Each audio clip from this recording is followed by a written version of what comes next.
Hello नमस्ते and good morning viewers. The notebook IAS education for all channel पे आप सभी का स्वागत है। द हिंदू के नए सेशन के साथ आज फिर हम हाजिर हैं। आज के जो इंपॉर्टेंट हाइलाइट्स हैं उसको लेकर के आज कुछ बहुत अच्छे आर्टिकल्स हैं, साइंस बेस्ड हैं, साथ के साथ में पॉलिटी से रिलेटेड एक बहुत अच्छा आर्टिकल है, केरला के जो भी गवर्नमेंट में पॉलिटिकल इश्यूज चल रहे हैं उससे रिलेटेड। तो इलेक्टोरल बॉन्ड और एसबीआई वाली चीज़ों से हट करके आज कुछ अच्छे आर्टिकल्स हैं जो हमारे पास डिस्कस करने के लिए। तो एक बहुत अच्छा आपको कॉन्सेप्ट क्लियरिटी मिलने वाली है।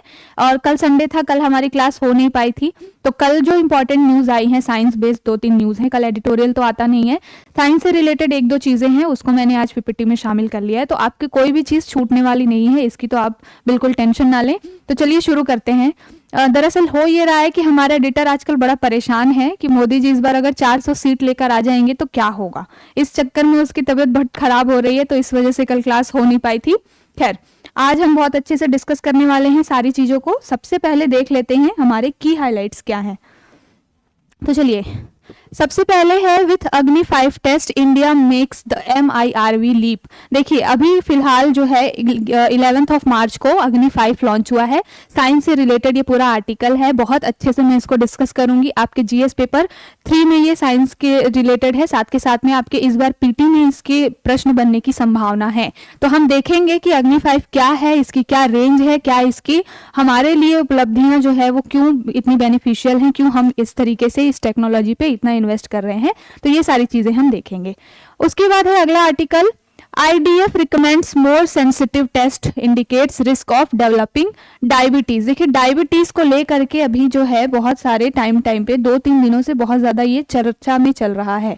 डायबिटीज के केसेस बहुत बढ़ रहे हैं इंडिया में भी और वर्ल्ड वाइड भी। साथ के साथ में डायबिटीज में एक टेस्ट होता है, HbA1c करके एक टेस्ट होता है डायबिटीज में ग्लूकोज का लेवल पता करने के लिए। तो वो टेस्ट में कुछ इश्यूज आ रहे हैं, उससे रिलेटेड एक आर्टिकल है। आज भी एक आर्टिकल था, कल संडे को भी डायबिटीज से रिलेटेड एक आर्टिकल आया हुआ था। तो मैंने दोनों को कंपाइल करके यहाँ पे आज डिस्कस करने का मैंने ट्राई किया है। तो इसको बहुत अच्छे से देखेंगे, साथ के साथ हम कुछ आंकड़े भी देखेंगे कि इंडिया में डायबिटीज की क्या स्थिति है। ये भी आपके जीएस पेपर 3 में ये आपका साइंस से रिलेटेड प्रश्न बनते ही बनते हैं। आपने प्रीवियस पेपर्स देखे होंगे तो कोविड से रिलेटेड क्वेश्चन आए हुए हैं कई बारी, और साथ के साथ में हेल्थ रिलेटेड बहुत सारे जो भी डेवलपमेंट्स होते रहते हैं उससे आपके क्वेश्चन बनते हैं। DNA RNA वगैरह हमेशा न्यूज में रहता है और क्वेश्चन भी बनते हैं। तो डायबिटीज भी एक बहुत बड़ा कंसर्न है आज के दिनों में, हमारी लाइफ स्टाइल ऐसी हो गई है इस वजह से। तो हम इसको बहुत अच्छे से डिस्कस करेंगे। अगला है home ministry ban several outfits in Jammu Kashmir. UAPA के ऊपर एक पूरा चीज आया हुआ है, तो उसको हम देख लेंगे।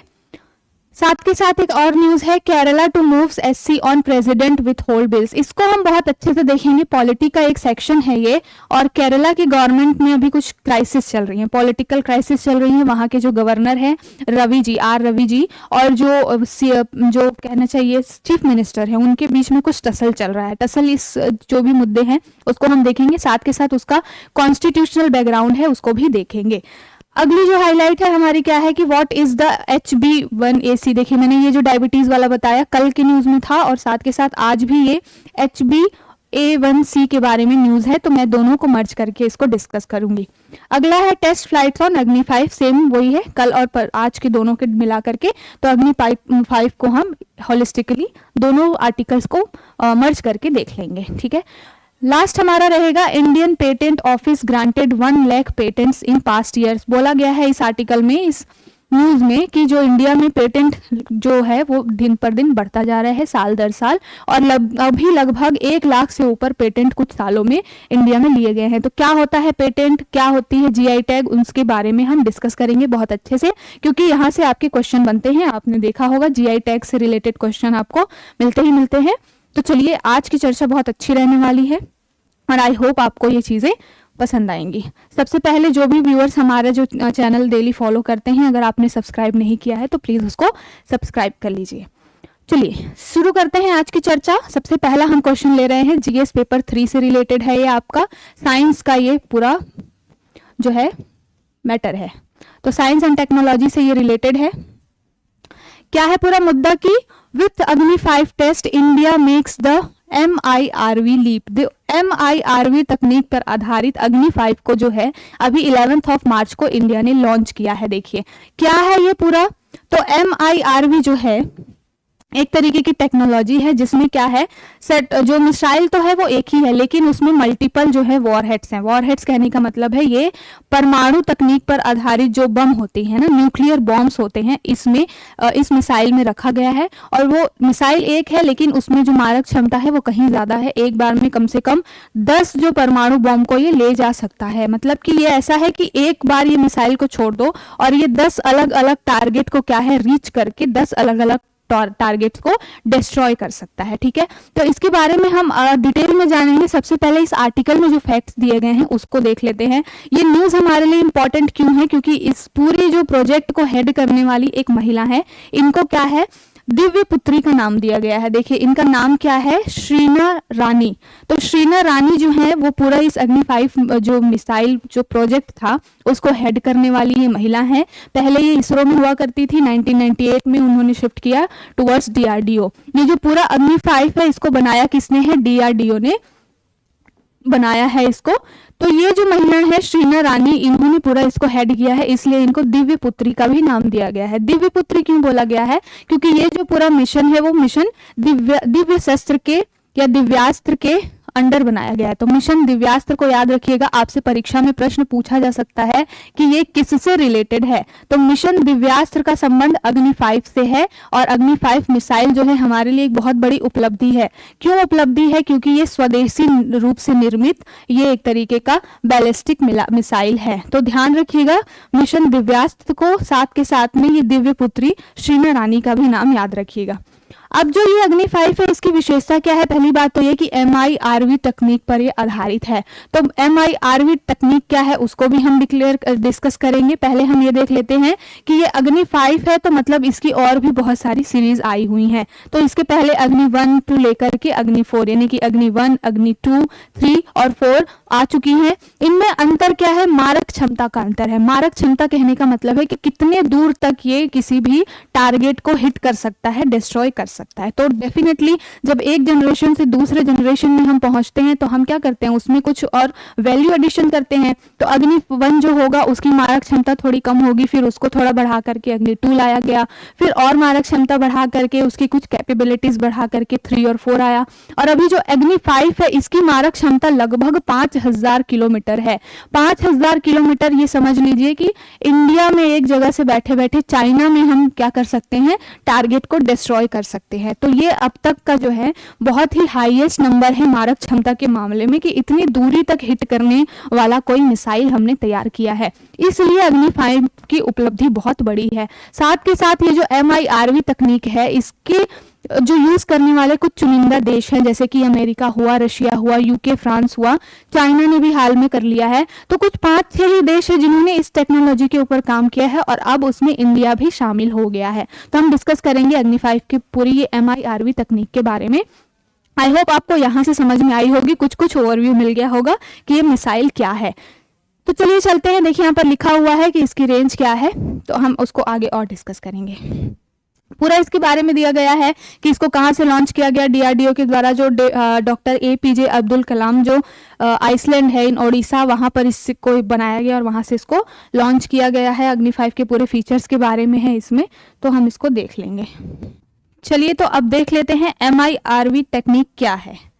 तो सबसे पहले तो MIRV का फुल फॉर्म क्या है, MIRV का फुल फॉर्म है multiple independently targetable re entry vehicle. ठीक है, देखिए मैंने पहले ही बताया कि मल्टीपल है, मतलब कि एक बार ये मिसाइल को छोड़ दिया जाए तो उसके बाद क्या है, ये मल्टीपल जो है जो न्यूक्लियर बॉम्ब्स है उसको वो क्या कर सकता है, उसके थ्रू वो टारगेट को हिट कर सकता है।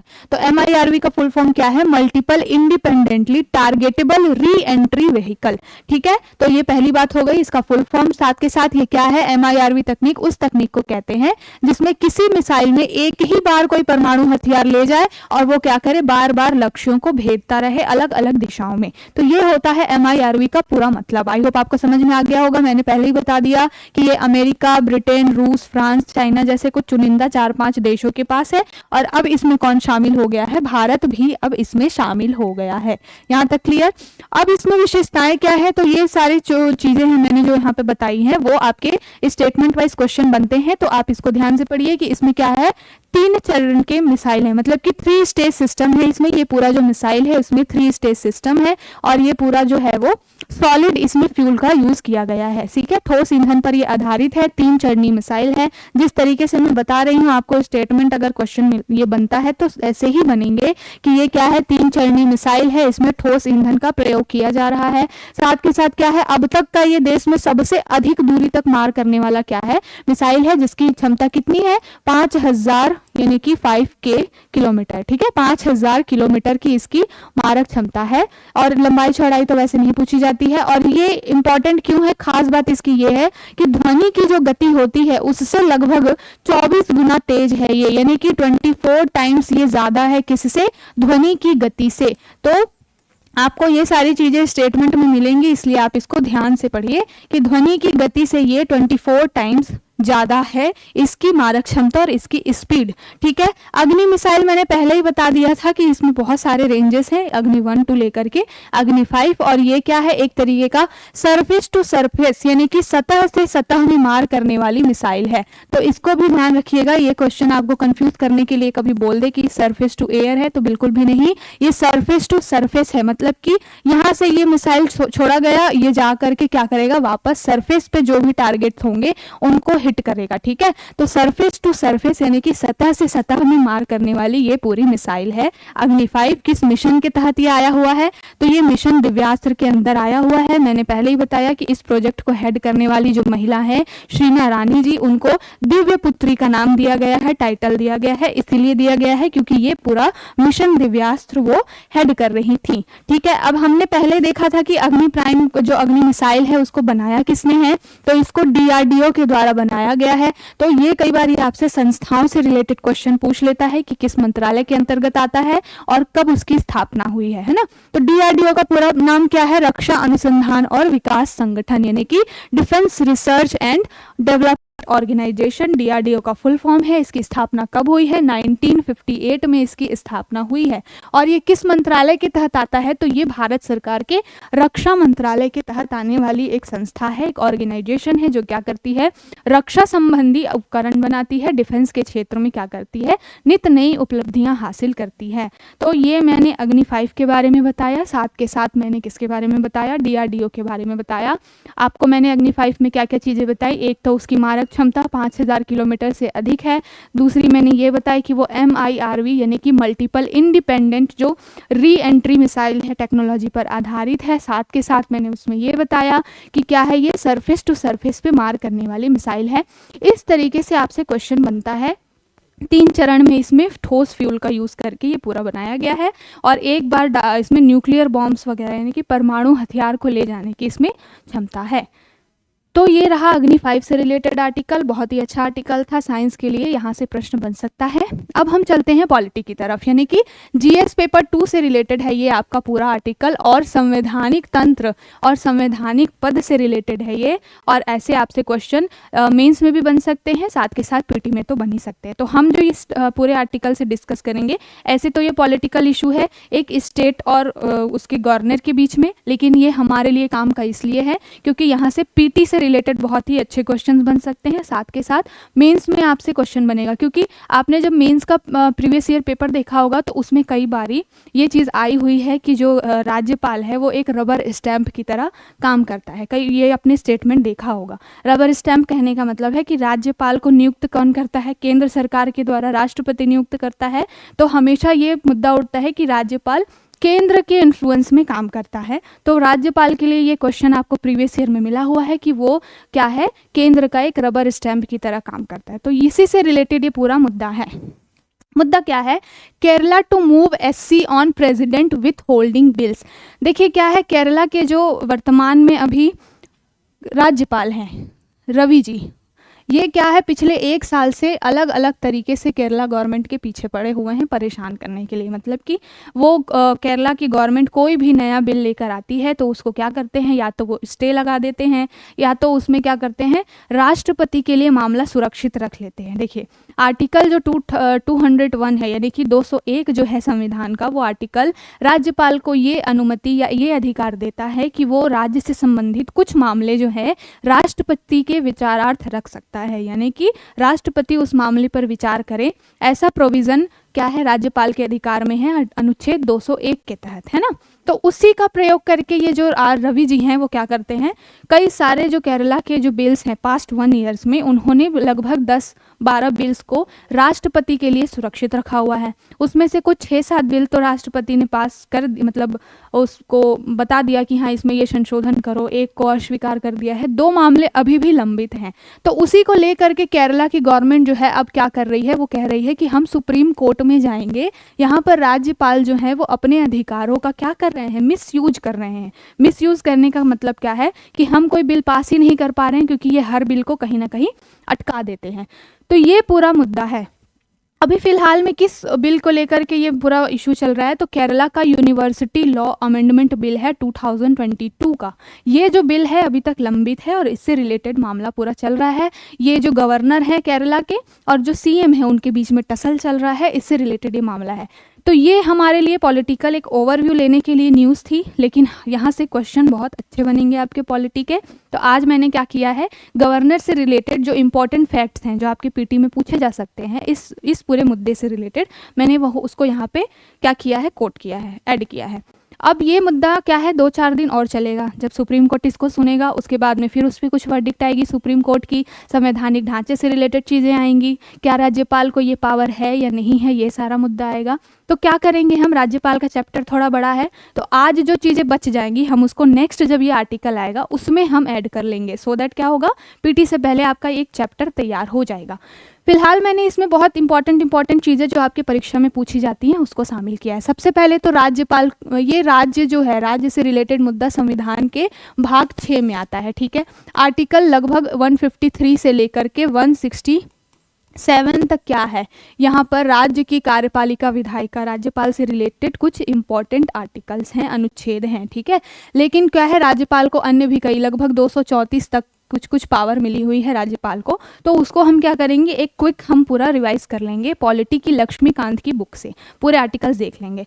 फिलहाल हमें ये देखना है कि इस मुद्दे का पूरा एंगल क्या है, एनालिटिकल एंगल क्या है। सबसे पहले तो मुद्दा ये उठ रहा है कि क्या राज्यपाल को ये शक्ति है कि वो किसी भी मुद्दे को संवैधानिक, जो अभी आर रवि जी हैं राज्यपाल जो हैं, उन्होंने ये मुद्दा ये किया था कि एक जो केरला के एक मंत्री हैं उनके ऊपर भ्रष्टाचार का आरोप लगा था और उनको 2 साल से अधिक की सजा हुई थी।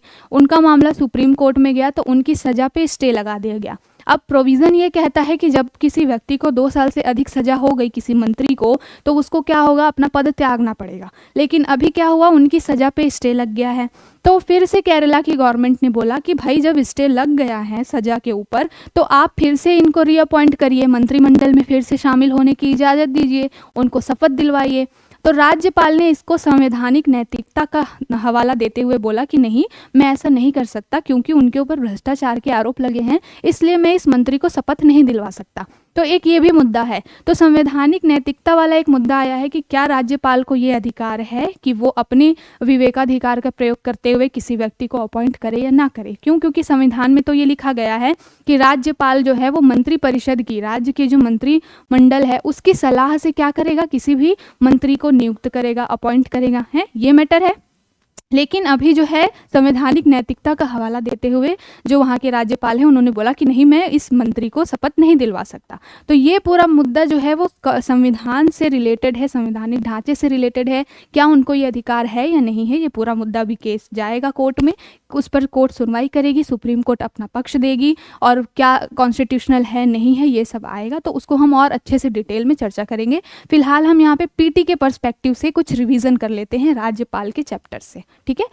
तो सबसे पहले मैंने बताया कि संविधान के 6ठे भाग में राज्य सरकार के बारे में दिया गया है। क्या दिया गया है कि राज्य में कार्यपालिका, और कार्यपालिका में कौन कौन आएंगे, राज्य के मुख्यमंत्री आएंगे, मंत्री परिषद आएगी और राज्य में महाधिवक्ता जो है सॉलिसिटर जनरल, ये आएंगे राज्य की कार्यपालिका में, ठीक है। अब हम देख लेते हैं कि राज्यपाल का मुद्दा देख रहे हैं। तो राज्यपाल की क्या स्थिति है, तो एक राज्यपाल जो होता है वो संवैधानिक मुखिया होता है किसी राज्य का।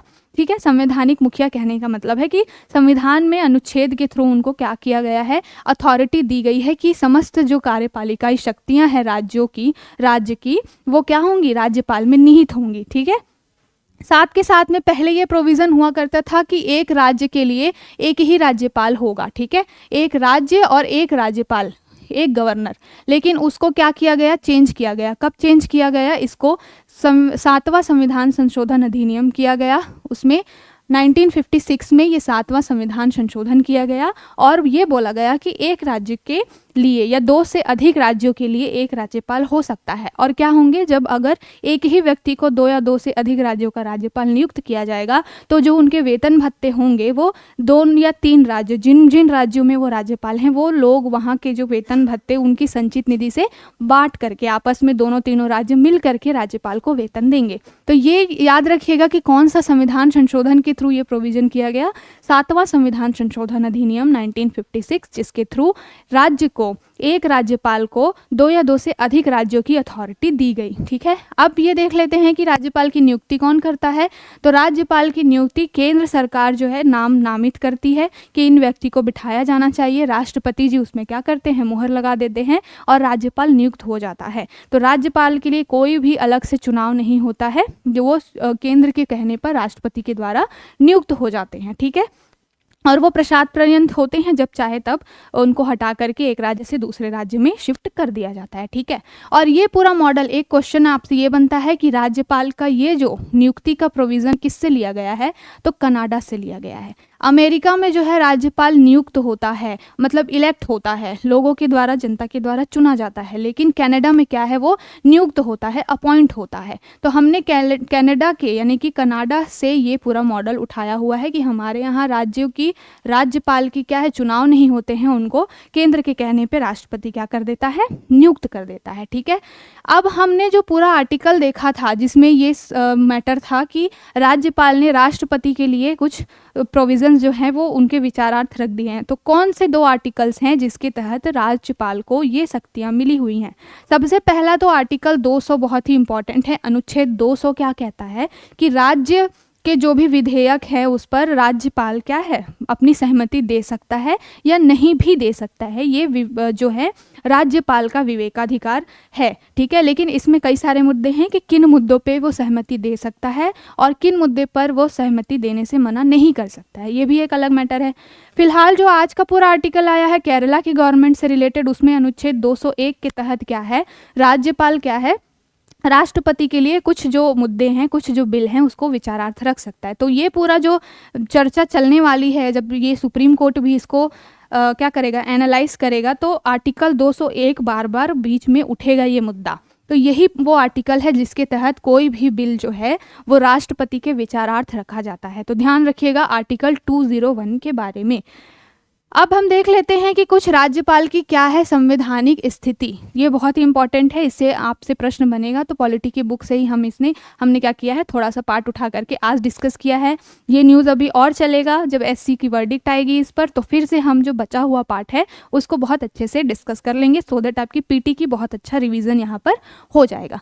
तो राज्यपाल की संवैधानिक स्थिति के बारे में है कि संविधान में राज्य में, किसी भी राज्य में क्या है, केंद्र की तरह संसदीय व्यवस्था स्थापित है। जैसे केंद्र में संसदीय व्यवस्था है, सेम टू सेम बिल्कुल वैसा ही एज इट इज़ राज्यों में भी है। जैसे कि एक केंद्र सरकार होगी, मंत्रिपरिषद या मंत्रिमंडल की सलाह से राष्ट्रपति जैसे कि कार्यपालिका का प्रमुख होता है, वो सारे मुद्दे, सारे बिल वगैरह पास करता है। वैसे ही सेम राज्यों में होता है कि एक राज्य की मंत्रिपरिषद होती है और उसकी सलाह से राज्यपाल काम करता है। ठीक है।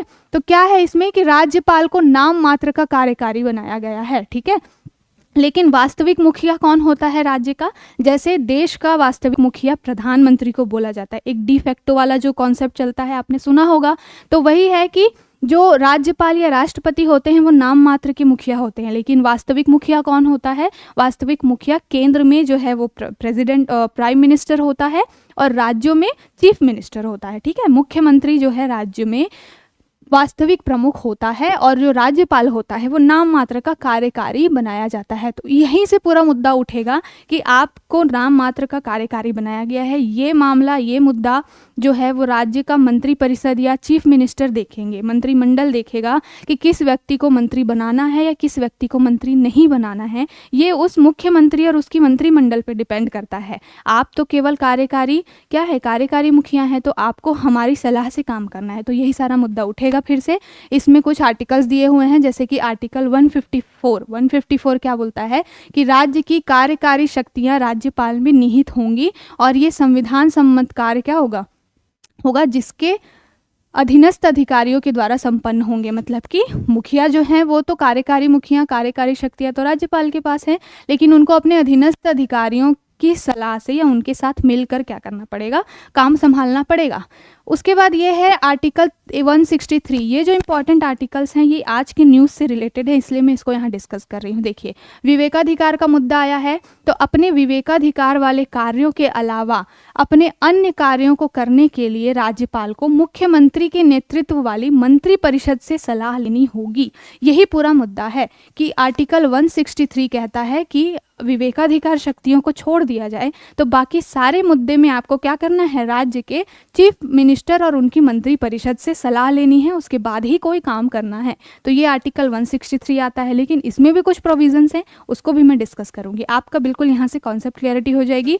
और जो कोर्ट की वर्डिक्ट आएगी उसमें बहुत सारे एंगल आएंगे, लेकिन आज आपको ये समझ में आ जाएगा कि अगला क्या हो सकता है, जजमेंट। ठीक है, अगला पॉइंट यह है कि राज्य मंत्री परिषद की विधानमंडल के प्रति सामूहिक रूप से जिम्मेदारी होगी। ये तो सभी को पता है कि जो मंत्री परिषद होती है वो क्या होती है, राज्यों में विधानमंडल के लिए और केंद्र में संसद के प्रति, यानी कि लोकसभा में, लोक संसद में भी लोकसभा के प्रति जो मंत्रिमंडल है वो क्या होता है, सामूहिक रूप से जिम्मेदार होता है, मंत्रिमंडल या फिर मंत्री परिषद। आपको ये तो पता होगा मंत्रिमंडल और मंत्री परिषद में क्या अंतर है। एक इससे समझिए कि अगर ये एक छोटा सा हिस्सा है, ये आपका मंत्रिमंडल है, इसमें कुछ चुनिंदा लोग होते हैं, कैबिनेट मंत्री जिसको बोला जाता है ना, मंत्रिमंडल, और इनके नीचे और भी अन्य मंत्री होते हैं, जैसे कि राज्य मंत्री होते हैं और भी बहुत सारी चीज़ें होती हैं ना, सचिव वगैरह होते हैं, तो ये पूरे मंत्री परिषद में आते हैं। ठीक है, राज्य मंत्री वगैरह। तो मंत्रिमंडल एक छोटा कॉन्सेप्ट है जिसमें क्या है, बहुत फेवरेट लोग, चुनिंदा लोग रहते हैं, जैसे कि वित्त मंत्री हुए, रक्षा मंत्री हुए, ये सारे लोग मंत्रिमंडल में रहते हैं, कुछ चुनिंदा लोग। और जो मंत्री परिषद है वो बड़ा कॉन्सेप्ट है। ठीक है, तो पहली बात तो ये सभी लोग क्या होते हैं, राज्यों में विधानमंडल के प्रति और जो केंद्र में संसद में लोकसभा के प्रति क्या होते हैं, सामूहिक रूप से जिम्मेदार होते हैं या उत्तरदायी होते हैं। किस आर्टिकल के तहत, आर्टिकल 164 के तहत। अब हम जो आज मुद्दा डिस्कस कर रहे हैं राज्यपाल की शक्तियों से रिलेटेड, तो उसमें एक चीज़ बोली गई है कि जैसे राष्ट्रपति की अगर तुलना की जाए राज्यपाल की शक्तियों से, तो क्या मुद्दा है, 2 पॉइंट है इसमें। पहला तो ये कहता है कि संविधान में इस बात की कल्पना की गई है कि राज्यपाल अपने विवेक के आधार पर कुछ स्थितियों में काम करेंगे, जबकि राष्ट्रपति के लिए क्या है, ऐसी कल्पना नहीं है। तो देखिए यहाँ पर राज्यपाल को थोड़ी ज़्यादा पावर मिल गई है।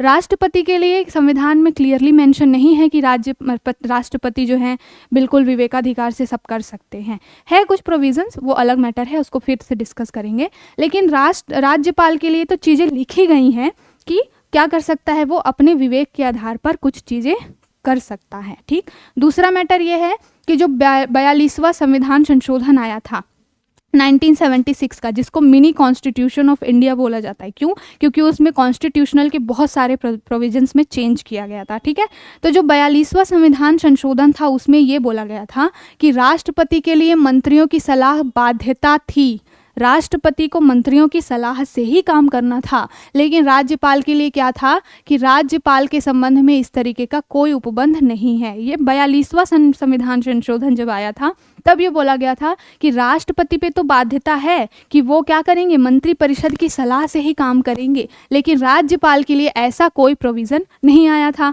फिर बाद में बहुत सारे केस हुए, उसके बाद सुप्रीम कोर्ट ने इसमें फाइनल वर्डिक्ट देते हुए बोला कि संविधान में ये स्पष्ट है कि राज्यपाल के विवेकाधिकार पर कोई प्रश्न उठे तो राज्यपाल का निर्णय ही अंतिम होगा। ठीक है, तो अभी जो पूरा मुद्दा चल रहा है उनके ऊपर, जो भी राज्यपाल के विवेकाधिकार से रिलेटेड, तो संविधान में ये मेंशन है कि राज्यपाल राज्यपाल का निर्णय अंतिम होगा और वैध होगा। इस संबंध में इस आधार पर कोई प्रश्न नहीं उठाया जाएगा कि ये विवेकानुसार निर्णय लेने का अधिकार था या नहीं था। ठीक है, तो एक मुद्दा ये मेंशन है अभी फिलहाल कॉन्स्टिट्यूशन में, लेकिन सुप्रीम कोर्ट जब इसको सुनेगी, आप देख रहे हैं समय समय पर वक्त के हिसाब से सुप्रीम कोर्ट क्या कर रही है, अपने जजमेंट्स को बदल रही है। तो अब सुप्रीम कोर्ट क्या इसमें जजमेंट देगी, क्या वर्डिक्ट देगी, ये हमारे लिए देखने वाली चीज़ होगी। फिलहाल तो ये है कि राज्यपाल के विवेकाधिकार शक्तियाँ हैं उनके पास, और वो चाहे तो कुछ चीज़ों में मना कर सकते हैं, कुछ चीज़ों को एक्सेप्ट कर सकते हैं। इसके लिए उन पर दबाव नहीं बनाया जा सकता, साथ के साथ उनके निर्णय ही अंतिम होगा, उस पर कोई प्रश्न नहीं उठाया जाएगा। फिलहाल ये मामला है। ठीक है, अब यहाँ पर दिया गया है कि राज्यपाल की संवैधानिक विवेकाधिकार में क्या क्या आते हैं, तो कुछ 5 पॉइंट्स दिए गए हैं कि वो राष्ट्रपति के विचारार्थ किसी विधेयक को आरक्षित कर सकता है। देखिए यहाँ पर वो चीज़ें मेंशन है, तो राज्यपाल के पास ये पावर है कि वो राष्ट्रपति के विचारार्थ कोई भी विधेयक रख दे, ये उनकी विवेकाधिकार शक्ति है। दूसरा है कि राज्य में राष्ट्रपति शासन की सिफारिश, ये सबको पता है कि जब ऐसा लगता है, मैंने एक जब आर्टिकल डिस्कस किया था तो मैंने आर्टिकल 356 और 365 डिस्कस किया था, है ना। तो 356 में क्या था कि अगर राज्यों में संवैधानिक तंत्र विफल हो जाता है तो फिर क्या होगा, राज्य का जो राज्यपाल है वो राष्ट्रपति से कहेगा कि आप यहाँ पर राष्ट्रपति शासन लगा दीजिए। 365 में क्या मेंशन था कि अगर केंद्र ने कोई चीज़, कोई आदेश राज्यों को दिया और राज्य ने उसको मानने से इनकार कर दिया, तो फिर इस आर्टिकल के तहत राज्य में राष्ट्रपति शासन लग जाएगा। तो ये मैंने 2 चीज़ें डिस्कस की थी। तो वैसा ही है कि राज्यपाल राष्ट्रपति शासन की सिफारिश कर सकता है। पड़ोसी या केंद्र शासित राज्यों के में क्या करेगा, वो बतौर प्रशासक के रूप में कार्य करेगा। जैसे कि दिल्ली में जो राज्यपाल है उसको गवर्नर ना बोल के लेफ्टिनेंट जनरल बोला जाता है, तो वही है कि राज्य में केंद्र शासित प्रदेश जो होते हैं पड़ोसी राज्यों में, तो उसमें क्या होता है, राज्यपाल एक प्रशासक के रूप में काम करता है। असम, मेघालय, त्रिपुरा और मिजोरम के राज्यपाल खनिज उत्खनन की रॉयल्टी के रूप में जनजातीय जिला परिषद को कितनी राशि देनी है इसका निर्धारण करते हैं। ये कुछ अदर हैं। फिर राज्य के विधान परिषद और प्रशासनिक मामलों में मुख्यमंत्री से जानकारी प्राप्त करना, ये भी जो है वो राज्यपाल का राइट है। तो आई होप आपको समझ में आया होगा कि पूरा मुद्दा क्या है। 201 के तहत राज्यपाल जो है राष्ट्रपति के लिए रख सकता है कुछ मामले विचार के लिए। साथ के साथ ये मेंशन है कि 42 कॉन्स्टिट्यूशनल अमेंडमेंट में बोला गया है कि भाई राष्ट्रपति को भले ये बाध्यता हो मंत्रियों की सलाह को मानने की, लेकिन राज्यपाल के संबंध में ऐसा कोई प्रोविजन नहीं है कि वो मंत्रियों की सलाह मानने के लिए बाध्य है। दूसरा पॉइंट ये है कि कुछ विवेकाधिकार शक्तियां मिली हुई हैं उनको और उनका निर्णय अंतिम होता है।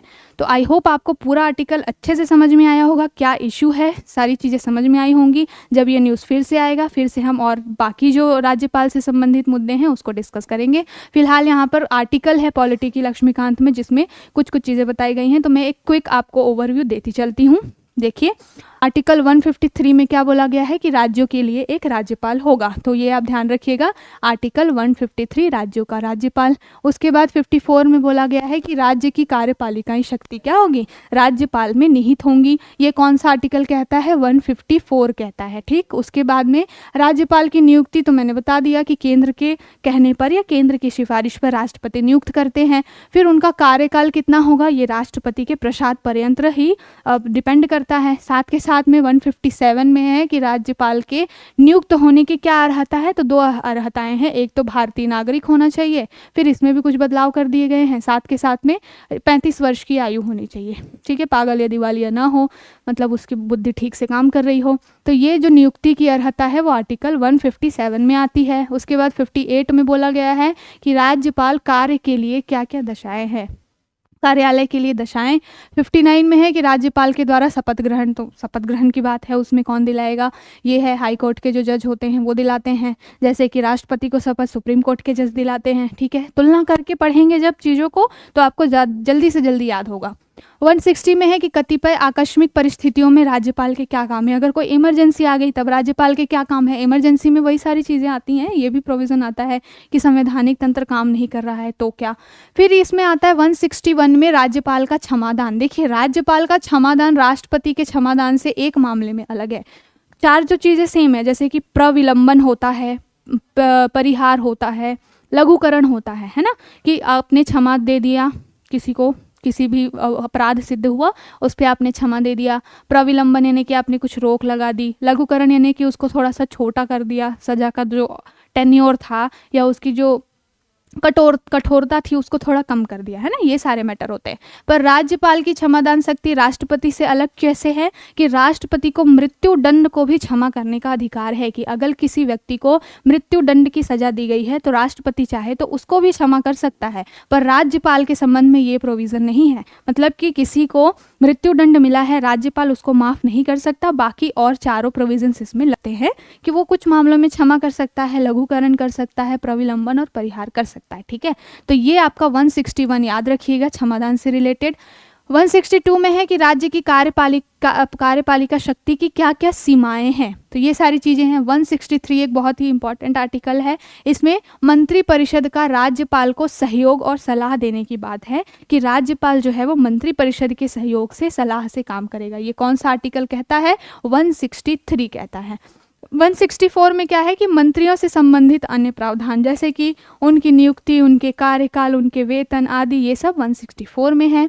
165 में है राज्य का महाधिवक्ता, जो प्रमुख जो कानूनी अधिकारी होता है राज्य में, वो किस में आता है? 165 के तहत। ठीक है, उसके बाद जैसे कि केंद्र में अटॉर्नी जनरल होता है वैसे ही राज्यों में सॉलिसिटर जनरल होता है। ठीक है, तो उसको राज्य का महाधिवक्ता कहते हैं। उसके बाद 66 में क्या है? राज्य की सरकार द्वारा संचालित कार्यवाहियां। फिर आपका 67 में आएगा राज्यपाल को सूचना देने इत्यादि से संबंधित मुख्यमंत्री के दायित्व। जैसे कि केंद्र में है कि राष्ट्रपति चाहे तो पीएम से या जो मुखिया है देश का उससे क्या करेगा कि क्या है उनके काम, चीज़ें चल रही हैं, वो पूरा मांग सकता है कि आप क्या काम कर रहे हैं, कुछ अपडेट्स मुझे दे दीजिए। तो वैसे ही 167 के तहत राज्यपाल क्या करेगा? सूचना मांग सकता है मुख्यमंत्री से। ठीक, 174 में बोला गया है कि राज्य विधायिका का सत्र, सत्रावसान, उसका भंग करना, कि विधायिका का सत्र कब तक चलेगा, कब से चालू होगा, उसका सत्रावसान कब होना है, और अगर भंग करने की कोई स्थिति आई तो ये सारे प्रोविजंस 174 में है। 175 में है राज्यपाल का राज्य विधायिका के किसी अथवा दोनों सदनों को संबोधित करना। मतलब कि जैसे राष्ट्रपति राज्यसभा और विधानसभा को संबोधित करता है, बजट वगैरह जब आता है तब, धन विधेयक के समय में या कुछ जॉइंट सिटिंग हो जाती है उस टाइम पे वो बुलाता है। वैसे अध्यक्षता तो जो है कौन करता है? लोकसभा में जो अध्यक्ष होते हैं वो करते हैं। ठीक है, तो इस तरीके का प्रोविजन 175 के तहत यहाँ पे दिया गया है कि राज्यपाल क्या कर सकता है? दोनों सदनों को संबोधित कर सकता है। फिर आपका आर्टिकल 176 है, इसमें राज्यपाल के द्वारा कुछ विशेष संबोधन है। आर्टिकल 200 हमने स्टार्टिंग में ही डिस्कस किया कि विधेयक पर सहमति, तो विधेयक पर सहमति देनी है कि नहीं देनी है, ये राज्यपाल का अपना अधिकार है। आर्टिकल 201 हमने डिस्कस किया, इसी पर पूरा आर्टिकल बेस था कि राज्यपाल जो है कुछ विधेयक राष्ट्रपति के विचारार्थ रख सकता है। ठीक है, उसके बाद आया 213। 213 भी बहुत इंपॉर्टेंट है, इसमें राज्यपाल की अध्यादेश जारी करने की शक्ति है। अध्यादेश कब जारी किया जाता है? जब कोई विधानसभा जो है अभी क्या है, भंग हो चुकी है या नहीं है, सत्ता में नहीं है, शासन नहीं चल रहा है, मंत्री परिषद नहीं है, तो उस समय में क्या होता है, 6 महीने के लिए राज्यपाल को और केंद्र में राष्ट्रपति को 123 के तहत अध्यादेश जारी करने के अधिकार है, और राज्यपाल को क्या है 213 के तहत। तो ये क्या कहे, इस अनुच्छेद का यूज़ करके क्या कर सकते हैं, वो 6 माह तक के लिए क्या कर सकते हैं, नियम बना सकते हैं, कानून बना सकते हैं, जिसको अध्यादेश बोलते हैं। फिर जब नई सदन आती है, चाहे वो लोकसभा का चुनाव हो जाता है या विधानसभा में जब नई सिटिंग होती है, तो फिर वहाँ पर उसको पारित कराया जाता है कि उनसे पूछा जाता है सदन के सदस्यों से कि इसको आगे कंटिन्यू करना है नहीं करना है, फिर वो सारा मैटर होता है। तो वो आर्टिकल 213 के तहत राज्यपाल की अध्यादेश जारी करने की शक्ति है, बहुत इंपॉर्टेंट आर्टिकल है। 217 में क्या है कि राज्यपाल की उच्च न्यायालय के संबंध में जो न्यायाधीशों की नियुक्ति वगैरह है, इस सब पे सिफारिश करना। देखिए राष्ट्रपति तो करता है, ठीक है, राष्ट्रपति क्या करता है, नियुक्ति करता है, लेकिन जो क्या है सलाह वगैरह देने का काम तो यही करते हैं ना राज्यपाल। तो ये पूरा मैटर है 217। 233 में क्या है, राज्यपाल के द्वारा जिला न्यायाधीशों की नियुक्ति। तो राज्यपाल क्या करता है, जिला न्यायाधीशों की नियुक्ति करता है 233 के तहत। 234 में क्या है, राज्यपाल के द्वारा न्यायिक सेवा के लिए जो जुडिशियल सर्विसेज होती है उसके लिए जो न्यायाधीशों को नियुक्ति वगैरह का काम ये 234 में होता है। तो ये पूरा मैंने एक पूरा पॉलिटी के चैप्टर्स का आपका आधा रिवाइज करा दिया है। जब फिर से ये मुद्दा आएगा तो फिर हम उसको और भी प्रोविजंस जो हैं राज्यपाल से संबंधित उसको मैं डिस्कस करूँगी। फिलहाल जो पीपीटी में मैंने चीज़ें आज शामिल की हैं वो आपके एग्जाम में बहुत इंपॉर्टेंट होती हैं। ये आर्टिकल्स, ये सारे मुद्दे बिल्कुल आप देखेंगे PYQ तो आपको स्टेटमेंट वाइज ये सारी चीज़ें बनेगी, मिलेंगी कि कहाँ से हमने ये लिया है। तो कनाडा से लिया है, नियुक्ति कौन करता है, राष्ट्रपति करता है, कैसा है वो, तो एक संवैधानिक मुखिया है, आर्टिकल्स पूछे जा सकते हैं, भाग पूछा जा सकता है, और ये किस आर्टिकल के तहत राष्ट्रपति के लिए रखते हैं, तो 201 के तहत रखते हैं। तो जो इम्पोर्टेंट क्वेश्चंस बन सकते थे यहाँ से मैंने आपको बिल्कुल अच्छे से डिस्कस कराया हुआ है। तो वही सारे आर्टिकल्स हैं, देखिए यहाँ पर। चलिए अब देखते हैं हमारा अगला आर्टिकल, जो कि मैंने स्टार्टिंग में हाइलाइट्स में डिस्कस किया था कि अभी जो है इंडिया में और वर्ल्ड वाइड डायबिटीज़ को लेकर के बहुत कंसर्न रेज हो रहा है। बहुत ही ज़्यादा लोग डायबिटीज़ के क्या है मरीज़ हो रहे हैं, और इसका सीधा सीधा इफेक्ट क्या है, इसका कारण क्या है। आपकी लाइफ स्टाइल अभी ऐसी हो गई है, खान पान ऐसा हो गया है, हम बहुत ज़्यादा जंक फूड ले रहे हैं, स्लीपिंग आवर्स हमने कम कर दिए हैं, हमारी लाइफ स्टाइल ऐसी भाग दौड़ वाली हो गई है जिसकी वजह से उसका ये इफेक्ट पड़ रहा है कि हमारा जो ब्लड शुगर लेवल है वो इंक्रीज हो रहा है डे बाय डे। तो डायबिटीज़ के बहुत सारे रीजंस होते हैं। मोटापे की वजह से कुछ डायबिटीज़ कुछ लोगों को जेनेटिकली होता है, कुछ लोगों को लाइफ स्टाइल में, जैसे कि किसी किसी की आदत होती है कि सुबह का नाश्ता स्किप कर देना, उसका बहुत ही आगे चल करके आफ्टर 30 आपको उसका बहुत ही ख़राब इफेक्ट मिलने वाला है। क्योंकि जब आप क्या करते हैं, आपके बॉडी में जो इंसुलिन बनता है, इंसुलिन का काम क्या होता है, आपके शुगर लेवल को कंट्रोल करना। ठीक है, जैसे ही आप सुबह उठते हैं इंसुलिन का अपना काम शुरू हो जाता है। ठीक है, और अगर आपने बहुत टाइम तक क्या किया, खाना नहीं खाया, मतलब आपके पेट में अन्न नहीं गया, अनाज नहीं गया, इंसुलिन का काम क्या है, कार्बोहाइड्रेट्स जो भी आप लेते हैं, जो भी फैट वगैरह लेते हैं, उसको क्या करता है, तोड़ तोड़ के उसको ग्लूकोज में चेंज करना उसका काम होता है। तो जब आप एक प्रॉपर डाइट को फॉलो करते हैं तब आपका जो बॉडी जो साइकिल है वो सही से चल रहा होता है। ठीक है, इंसुलिन अपना प्रॉपर काम करता होता है। आप कोई भी खाना लेते हैं, कोई भी खाना खाते हैं, उसको क्या करता है, वो अपना कार्बोहाइड्रेट्स वगैरह जो है ग्लूकोज में तोड़ तोड़ के शुगर लेवल मेंटेन कर देता है। लेकिन जब आप बहुत देर तक क्या होते हैं, भूखे रहते हैं, सुबह का नाश्ता स्किप कर देते हैं, तो बॉडी इंसुलिन तो बना रही है और वो शुगर लेवल तो आपकी बॉडी में बढ़ रहा है, लेकिन उसको काम ही नहीं मिल पा रहा है सो दैट कि क्या करे, वो अपना काम करके उस शुगर लेवल को बैलेंस करे। तो मतलब कि अगर आपने सुबह का नाश्ता स्किप किया, इट मीन्स क्या है कि इंसुलिन का लेवल जो है और ब्लड शुगर का लेवल जो है आपकी बॉडी में इंक्रीज होता है, और इसी का जो फाइनल परिणाम क्या होता है, डायबिटीज़ या मधुमेह जिसको कहते हैं, ये इसी की वजह से होता है। तो सबसे पहली बात तो हमें अपने लाइफ साइकिल पे थोड़ा सा ध्यान देना चाहिए भाई, जीवन है तो सब कुछ है। ठीक है, फिलहाल ये पूरा मुद्दा क्यों आया है, अभी डायबिटीज़ की टेस्टिंग के लिए इंडिया में भी और वर्ल्ड वाइड एक बहुत ही फेमस टेस्ट है HbA1c। तो ये HbA1c जो है बहुत ज़्यादा ही यूज़ होने वाला एक तरीके का टेस्ट है, जो कि शुगर लेवल को क्या करता है, टेस्ट करता है बॉडी में।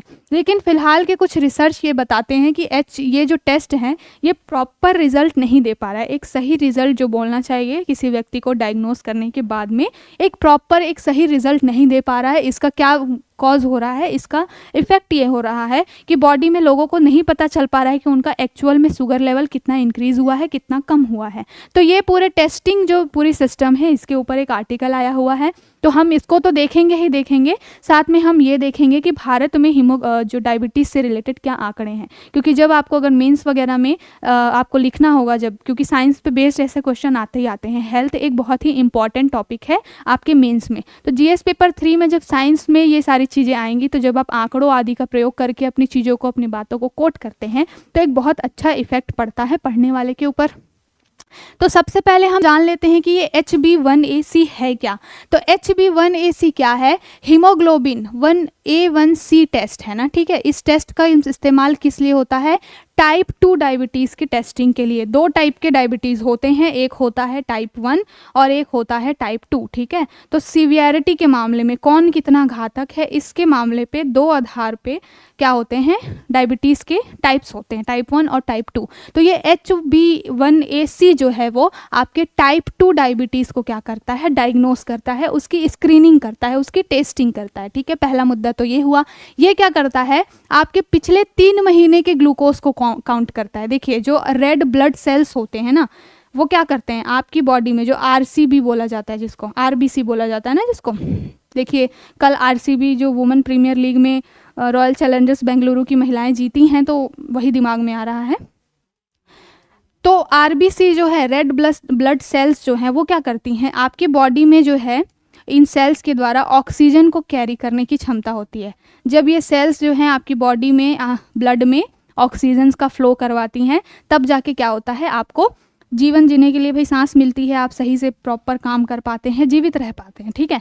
तो ये आरसीबी में क्या होता है, ऑक्सीजन के साथ साथ ग्लूकोज जो शुगर है वो भी कैरी होता है, ठीक है।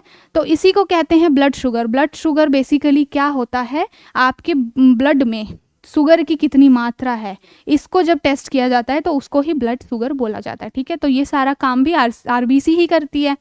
तो ये बोला गया है कि इस टेस्ट के द्वारा, HbA1c टेस्ट के द्वारा क्या किया जाता है, ग्लूकोज को काउंट किया जाता है। कितने महीने के, पिछले 3 महीने में आपकी बॉडी में ग्लूकोज में क्या इंक्रीमेंट हुई है या क्या कमी हुई है, इसका ये पता लगाता है ये टेस्ट, ठीक है। और ये क्या करता है, असल में हीमोग्लोबिन में एक जो प्रोटीन होता है, जो क्या करता है, आरबीसीज में पाया जाता है, उसी प्रोटीन का ये पूरा क्या करता है, एनालिसिस करता है। तो ये HbA1c का काम है। अब ये पूरा आर्टिकल में दिया गया है कि भाई क्या हो रहा है, इसका धड़ल्ले से यूज़ हो रहा है आज के डेट में इस टेस्ट का। लेकिन ये टेस्ट क्या कर रहा है, पहले तो ये बताया गया है कि ये टेस्ट वर्क कैसे करता है। तो इसमें बताया गया है कि 2 तरीके से टेस्ट होते हैं। एक तो आपका प्री, जो ब्रेकफास्ट से पहले होता है खाली पेट में, और उसके बाद में पोस्ट ब्रेकफास्ट या पोस्ट मील जो होता है, वो सारी चीज़ें होती हैं। तो इस तरीके से बॉडी में जो है ऑक्सीजन और ग्लूकोज का लेवल के लिए पता लगाने के लिए ये पूरी टेस्टिंग होती है। उसके बाद बताया गया है कि इस टेस्ट का यूज़ क्यों किया जा रहा है। तो भाई इसका टेस्ट का यूज़ इसलिए किया जा रहा है क्योंकि ये बहुत ही आसान है, घर पे बैठे बैठे इंसान क्या करता है, इसके थ्रू अपना ग्लूकोज लेवल का पता लगा लेता है, ठीक है। उसके बाद बोला गया है कि टेस्ट के रिज़ल्ट क्या हैं। तो ये टेस्ट का रिज़ल्ट ये है कि वो बता देता है 3 महीने के कुछ भी रिजल्ट, जो भी अगर इंक्रीमेंट हुए हैं तो बता देता है। लेकिन वही एक्यूरेसी वाला मामला यहाँ पर आ जाता है। फिर यहाँ पर कुछ आंकड़े दिए गए हैं कि बिलो 5.6 जो है वो नॉर्मल होता है, वगैरह वगैरह, परसेंटेज के हिसाब से बताया गया। ये इतना काम का नहीं हमारे लिए। उसके बाद बोला गया है कि who needs to take the test and when. तो इसमें पूरा मेडिकली रिलेटेड चीज़ें बताई गई हैं। फिलहाल यहाँ से जो है काम की चीज़ ये है हमारे लिए, ये पूरा आर्टिकल यही कहता है कि ये टेस्ट अच्छा तो है, नो डाउट ये अच्छा है, क्योंकि लोगों के लिए आसान है पता लगाना कि क्या उनकी ग्लूकोज की स्थिति है। हर कोई हर समय डॉक्टर के पास जाना नहीं चाहता, या हर महीने में या हर 15 दिन में ये डॉक्टर से टेस्टिंग करवाना हर किसी को पसंद नहीं होता है। तो उसके लिए ये टेस्ट अच्छा तो है, इसके रिजल्ट्स भी ठीक ठाक हैं, लेकिन क्या है उसमें एक्यूरेसी की एक वो जो पूरा मामला है, एक कंसर्न रेस करता है कि क्या इसको करना चाहिए या नहीं करना चाहिए। कई जो ऐसे देश हैं जिन्होंने इसको बोला हुआ है कि इस पर रिसर्च होनी चाहिए, ये कितना सही है कितना घातक है, इसको लेकर के पूरा आर्टिकल था। तो मैंने इसके बारे में पहले ही बता दिया कि HbA1c क्या, देखिए ये पूरे रेड ब्लड सेल्स होते हैं जो आपकी बॉडी में ऑक्सीजन को क्या करते हैं, कैरी करते हैं, और इसी में ऑक्सीजन के साथ साथ ग्लूकोज होता है। तो ये क्या है, HbA1c ग्लाइकोसिलेटेड क्या है, हीमोग्लोबिन है, जो कि ब्लड शुगर के औसत लेवल को बताता है कि आपके ब्लड में शुगर का क्या लेवल है। और ये डायबिटीज़ के लोगों के लिए क्या होता है, हाई लेवल का जो शुगर होता है उसको डिटेक्ट करने के लिए ये कारगर होता है, ठीक। तो अब हमने यहाँ तक जाना कि क्या होता है HbA1c, क्या है इसके पूरे आर्टिकल में क्या चीज़ें हैं, क्या उसके कंसर्न है। अब हम कुछ आंकड़े देख लेते हैं कि भारत में क्या स्थिति है मधुमेह को लेकर के। हमारे आंसर में अल्टीमेटली यही कोट करना है हमें, और अगर स्टेटमेंट वाइज क्वेश्चन बनेगा तो भारत से रिलेटेड ही बनेगा। तो सबसे पहले देखते हैं कि भारत में मधुमेह की स्थिति क्या है। आंकड़े बताते हैं कि 2023 में लगभग 10 करोड़ भारतीय जो हैं वो मधुमेह से पीड़ित हैं। तो ये एक बड़ा नंबर है। वो अलग बात है कि हमारी आबादी अभी जो भी 120-30 जो भी पहुंच गई है, तो इसके कंपैरिजन में हमें ये 10 करोड़ बहुत कम लग रहा होगा, बट जब आप सोचेंगे इसको तो ये बहुत बड़ा नंबर है। 10 करोड़ लोग भारत में 2023 तक फिलहाल में क्या है, डायबिटीज़ से पीड़ित हैं। और ये 13.6 जो करोड़ लोग हैं ना, वो अभी प्री डायबिटीज़ फेज़ में हैं। प्री डायबिटीज़ का मतलब क्या है कि आफ्टर 30 आप में डायबिटीज़ के सिम्टम्स बिल्कुल विजिबल होना शुरू हो जाते हैं। लेकिन प्री डायबिटीज़ वाली स्टेट ये है कि आपकी हरकतों की वजह से भविष्य में आपको हो सकती हैं चीज़ें, उसकी कुछ सिम्टम्स, उसकी कुछ परेशानियां अभी से शुरू हो जाएंगी। आपको भले वो समझ में ना आए, लेकिन डे आफ्टर, जब आफ्टर 30 आप रीच करेंगे, उसके बाद ये सिम्टम्स आपको विजिबल होंगे। तो जो 13.6 करोड़ लोग हैं वो प्री डायबिटीज फेज में हैं। अगर यहीं से मुद्दा सारा देख लिया जाए, इस कंसर्न का समझ लिया जाए कि कितना गंभीर ये मुद्दा है, तो हम क्या कर सकते हैं, इन 13.6 करोड़ लोगों को अभी भी बचा सकते हैं, है ना। वो बोलते हैं ना कि precaution is better than cure. तो ये बजाय इसके कि बीमारी होने के बाद आप उसको क्योर करें, ये ज़्यादा सही होगा कि आप पहले ही उसको क्या कर लें, प्रिकॉशन के थ्रू क्या कर लें, ठीक कर लें, सावधानी रख के उस चीज़ को होने से रोक दें। तो 13.6 करोड़ लोग अभी प्री डायबिटिक फेज़ में हैं और 10 करोड़ लोग को तो हो चुका है, सफ़र कर रहे हैं वो। आंकड़ा ये बोलता है कि 2045 तक क्या होगा, भारत में मधुमेह की रोगियों की संख्या जो है वो 134 मिलियन पहुंच जाएगी। तो एक एक मिलियन का मतलब बहुत क्या होता है, 1 मिलियन इज इक्वल्स टू क्या होता है, लगभग 10 लाख। तो आप इससे कैलकुलेट कर लीजिएगा, फ्री टाइम में जब पढ़ने का मन ना हो तो क्या करिएगा, बैठ के इसको कैलकुलेट करिएगा नंबर्स में कि 134 मिलियन लोग क्या हैं 2045 तक, यानी कि 2045 तक क्या होंगे, भारत में 134 मिलियन लोग डायबिटीज़ के मरीज़ हो जाएंगे। बहुत बड़ा इशू है। और जिनकी फैमिली में कोई डायबिटिक पेशेंट होगा वो बिल्कुल इस चीज़ को समझता होगा कि कितनी कष्टदायक स्थिति होती है। इंसान का मन बहुत सारी चीज़ें खाने का करता है, वो नहीं खा सकता। हर दिन मतलब बेचारा जो सामने वाला व्यक्ति है वो इसी चीज़ से परेशान रहता है कि मैं ये नहीं खा पा रहा हूँ, मैं वो नहीं कर पा रहा हूँ। तो बहुत ही कठिन स्थिति होती है, डायबिटिक पेशेंट ही समझ सकता है इसको। कारण क्या होता है, मैंने स्टार्टिंग में ही बताया, शहरीकरण, जो आपका लाइफ स्टाइल है उसमें बदलाव हो रहा है। आप अपना नाश्ता स्किप कर रहे हैं, आपकी जो फिजिकल एक्टिविटीज़ हैं वो कम हो गई हैं। तो ये सारी जो चीज़ें हैं क्या करती हैं, मधुमेह को या डायबिटीज़ को बढ़ाती हैं। मैंने पहले ही बताया कि कुछ चीज़ें होती हैं जेनेटिकली होती हैं, पेरेंट्स में अगर है तो बच्चों में आ जाती हैं। साथ के साथ जब एक्सेस मोटापा बढ़ जाता है किसी व्यक्ति का, मोटापा भी एक बहुत बड़ा कारण है डायबिटीज़ होने का। साथ के साथ में जो हम अनहेल्दी फूड्स खाते हैं, जो जंक फूड वगैरह आज के डे टू डे लाइफ में बहुत ही कॉमन हो गया है। कुछ नहीं मिलता है तो मुंबई में तो लोग बड़ा पाव खा के पूरे अपना स्ट्रगल निकाल देते हैं ना। वही वाली चीज़ है कि हम इतना ज़्यादा अनहेल्दी फूड ले रहे हैं, उसकी वजह से भी कहीं ना कहीं डायबिटीज़ हो रहा है। साथ के साथ वही धूम्रपान वाली स्थिति, बहुत ज़्यादा तनाव लेना, शराब का सेवन, ये सारी चीज़ें जो हैं आपको डायबिटीज़ के जोखिम में डाल सकती हैं। तो ये था पूरा डायबिटीज़ से रिलेटेड पूरा आर्टिकल। और आज के आर्टिकल साइंस बेस्ड ज़्यादा हैं और आपको ये बहुत काम आएंगे, बहुत ही अच्छे हैं, आपकी सेहत के लिए भी अच्छे हैं। आपको जानना चाहिए इन सारी चीज़ों के बारे में। अब हम अपना अगला और आखिरी आर्टिकल देखते हैं। Indian patent office granted 1 lakh patent in past years. देखिए ये नया आंकड़ा निकल के आया है कि भारत में पिछले कुछ सालों में, 3-4 सालों में लगभग 1 लाख से ज़्यादा पेटेंट लिए गए हैं।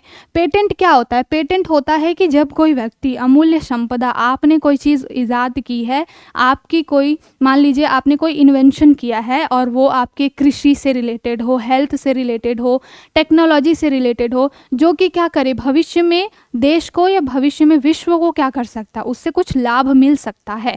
तो उन सारी चीज़ों को आप क्या करते हैं, पेटेंट के थ्रू अपना उस पर एक क्या करते हैं, अधिकार रखते हैं कि ये चीज़ जो है वो मैंने इन्वेंट की है। अब सामने वाला कोई अगर इसका यूज़ करेगा तो पहले मुझसे परमिशन लेनी पड़ेगी। तो वो होता है पेटेंट, एक तरीके का क्या होता है, अधिकार होता है। जो वस्तु, जो चीज़, जो टेक्नोलॉजी आपने बनाई है उस पर आपका ही एकाधिकार होगा और विदाउट योर परमिशन कोई भी उस चीज़ को क्या कर सकता है, यूज़ नहीं कर सकता।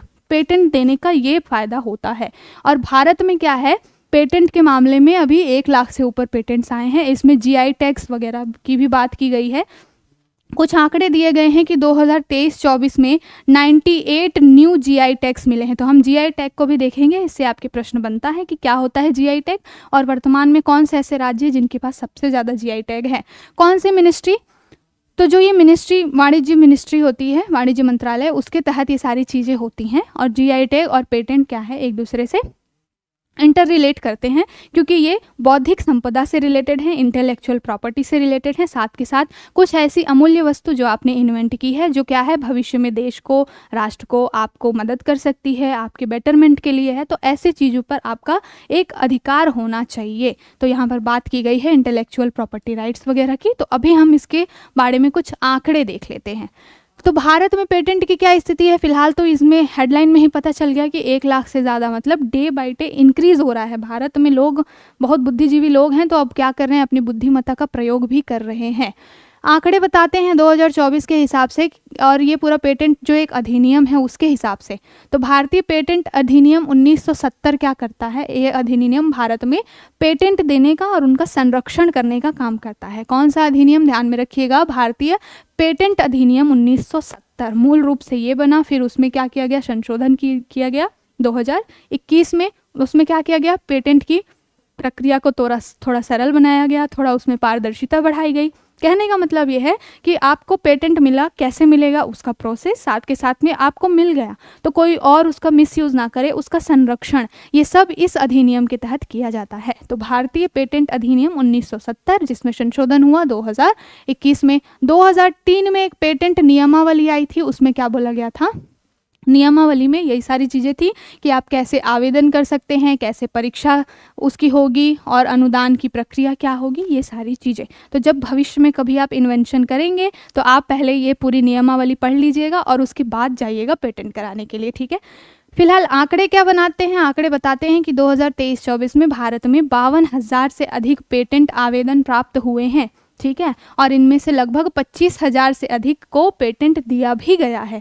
तो 52,000 से अधिक जो है पेटेंट प्राप्त हुए हैं और लगभग 50% को क्या किया गया है, पेटेंट दे भी दिया गया है।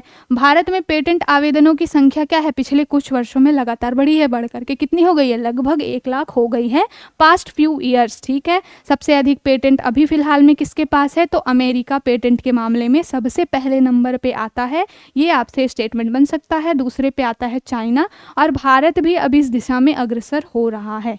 सबसे अधिक पेटेंट किन में लिया जाता है, तो दवाओं में, रसायन में, इलेक्ट्रॉनिक के क्षेत्र में। तो ये जो की पॉइंट्स हैं आपके एग्जाम के लिए बहुत इंपॉर्टेंट हैं। ऐसे ही आपसे क्वेश्चन बनेगा यहाँ से स्टेटमेंट वाइज कि आपको दे दिया जाएगा कि सबसे अधिक पेटेंट प्राप्त करने वाला, आवेदन करने वाला क्या है, इंडिया है, तो बिल्कुल गलत हो जाएगा। सबसे ज़्यादा पेटेंट के लिए आवेदन यूएसए के लोग करते हैं, फिर चाइना, फिर इंडिया, ऐसे नंबर ऊपर नीचे होते रहते हैं। सबसे अधिक पेटेंट किन क्षेत्रों में, दवाओं के क्षेत्र में, रसायन के क्षेत्र में, इलेक्ट्रॉनिक्स के क्षेत्र में। तो ध्यान में रखिएगा इस पूरे टॉपिक से रिलेटेड। अब इसी आर्टिकल में जीआई टैग के बारे में दिया गया था। तो जीआई टैग सबसे पहले तो ये है लोगो, और इस लोगो का जो आदर्श वाक्य है क्या है, अतुल्य भारत की अमूल्य निधि। तो जिन अमूल्य निधि को आपने इन्वेंट किया है या कोई विरासत से मिली है चीज़ें, परंपरा से चली आ रही हैं, किसी विशेष क्षेत्र की क्या है वो विशेषता है, तो ऐसी चीज़ों को जीआई टैग दिया जाता है। जीआई टैग का फुल फॉर्म क्या है, जियोग्राफिकल इंडिकेटर्स, भौगोलिक संकेतक। मतलब क्या कि किसी क्षेत्र विशेष में जब कोई वस्तु या किसी चीज़ का उत्पादन किया जाता है तो उसको जीआई टैग दिया जाता है, सो दैट वो अन्य पदार्थों से या अन्य वस्तुओं से अलग है, उसकी एक विशेषता को बताने के लिए, ठीक है। तो जीआई टैग का क्या मतलब है, वस्तुओं के भौगोलिक संकेतक का संरक्षण अधिनियम 99 जो है 1999 हमारे यहाँ अधिनियम है जीआई टैग से रिलेटेड, इसके थ्रू ही सारी चीज़ें क्या होती हैं, रेगुलेट होती हैं। तो इसको याद रखिएगा। इसमें क्या है, बौद्धिक संपदा अधिकार के व्यापार संबंधित पहलू जो WTO है और साथ के साथ ट्रिप्स है। अभी 2-3 दिन पहले हमने ये पूरा इंटेलेक्चुअल प्रॉपर्टी वाला एक आर्टिकल डिस्कस किया था, तो जिसमें बताया गया था, मैंने बताया था कि कोरोना की जो वैक्सीन बन रही है उस पर विकासशील देश चाहते हैं कि जो पेटेंट वाली मामला है उसको थोड़ा सा ईज कर दिया जाए, मतलब कि कुछ रियायत दे दी जाए, सो दैट क्या हो कि विकासशील देश या गरीब देश भी कोरोना की वैक्सीन बना पाएँ और अपने लोगों को दे पाएँ। लेकिन ये मामले पे क्या हुआ, ट्रिप्स में सहमति बन नहीं पाई। WTO में विकसित देशों ने मना कर दिया कि हम पेटेंट नहीं देंगे, आपको छूट नहीं देंगे, ये हमने बनाया है, ये हमारी इन्वेंशन है, ठीक है। तो वो पूरा मुद्दा था। तो जो ये बौद्धिक संपदा से रिलेटेड जो ट्रिप्स और WTO हैं उनके मानकों के आधार पर पूरा जीआई टैग जो है वो काम करता है, ठीक है। और कौन इसको रजिस्टर करता है, तो भौगोलिक पंजीयक रजिस्ट्रार जो है, जो जिसकी हेडक्वार्टर चेन्नई तमिलनाडु में है, वहाँ पर जीआई टैग को क्या किया जाता है, पंजीकृत किया जाता है। जो भी पॉइंट्स मैं पीपीटी में शामिल करती हूँ मैं बिल्कुल प्रीवियस ईयर पेपर्स के हिसाब से देख करके शामिल करती हूँ कि यही क्वेश्चंस आपसे बनेंगे, ठीक है। और मैं प्रीवियस ईयर पेपर्स का एनालिसिस बहुत अच्छे से करती हूँ, तो मैंने ये सारे पॉइंट्स इसमें डाले हैं। आपको ध्यान से पढ़ना है कि कौन रजिस्ट्री करता है, तो भौगोलिक पंजीकरण रजिस्ट्रार जो है जिसका हेडक्वार्टर चेन्नई तमिलनाडु में है, वो इसकी क्या करता है, रजिस्ट्री करता है। और 2024 की शुरुआत से अब तक क्या हुआ है, तमिलनाडु में सबसे ज़्यादा जीआई टैग हैं, लगभग 55। तो आपसे ये भी क्वेश्चन बनता है, सीक्वेंस जमाने के लिए बोला जाता है कि सीक्वेंस में जमाइए कि टॉप 3 जीआई टैग किन राज्यों के पास है। तो टॉप 3 जीआई टैग में फर्स्ट नंबर पे आपका आएगा तमिलनाडु, दूसरे नंबर पे यूपी है, यूपी जो है उसको 48 जीआई टैग के साथ सेकंड पोजीशन मिली हुई है, यानी कि यूपी में 48 पदार्थों को, वस्तुओं को जीआई टैग मिला हुआ है। और तीसरे नंबर पे आता है कौन, कर्नाटका, इसके पास लगभग 46 हैं। तो ये सीक्वेंस टॉप 3 याद रखिएगा, तमिलनाडु, यूपी और कर्नाटका। भौगोलिक संकेतक क्या होते हैं, किसी क्षेत्र विशेष में उत्पादित किसी भी वस्तु को एक क्या किया जाता है, संकेतक के माध्यम से क्या किया जाता है, उस क्षेत्र विशेष का वो पर्सनलाइज हो जाता है। जैसे हमने 4-5 महीने देखा था कि गोवा का जो काजू था उसको जीआई टैग मिला था, मतलब कि वो काजू 200 सालों से उस क्षेत्र में उगाया जा रहा है और क्या हो रहा था कि गोवा के काजू के नाम पे बहुत ही घटिया क्वालिटी के काजू बिक रहे थे, तो उसको जीआई टैग दे दिया गया कि अब उस पर हमारा अधिकार हो गया। अब कोई भी व्यक्ति जीआई टैग के नाम पे, गोवा काजू के नाम पे खराब चीज़ें नहीं बेच पाएगा। क्यों? क्योंकि वहाँ का जो पेटेंट है कुछ गोवा के लोगों को मिल गया है ना। तो वही है, किसी भी वस्तु को संरक्षित करने के लिए, किसी भी विरासत में मिली हुई वस्तु को या कोई अमूल्य वस्तु, कोई इन्वेंशन है, उसको संरक्षित करने के लिए क्या किया जाता है, जीआई टैग दिया जाता है किसी क्षेत्र विशेष की वस्तु को। बहुत सारी चीज़ों को मिला हुआ है, दार्जिलिंग की, असम दार्जिलिंग का जो चाय है उसको भी जीआई टैग मिला हुआ है। अन्य कई सारे अभी हाल के दिनों में बहुत धड़ल्ले से ही मिले हैं जीआई टैग। तो आप प्रीवियस मंथ में जा कर के जो रिसेंट में जीआई टैग मिले हैं उनको एक बार रिवाइज कर लीजिएगा। फिलहाल आज के लिए इतना ही। आई होप आपको ये सेशन बहुत अच्छा लगा होगा। बहुत ही इन्फॉर्मेटिव क्लास थी आज की और जितना बेस्ट हो सकता था मैंने उसमें देने की कोशिश की है। आगे भी ऐसे ही आप हमारे साथ बने रहिए। अगर आपको हमारी पहल अच्छी लग रही है तो ज़्यादा से ज़्यादा हमारे notebook IAS education for all channel को लाइक करिए, शेयर करिए, सब्सक्राइब करिए। ऐसे ही हमारे साथ बने रहिए। Stay connected with us. Thank you.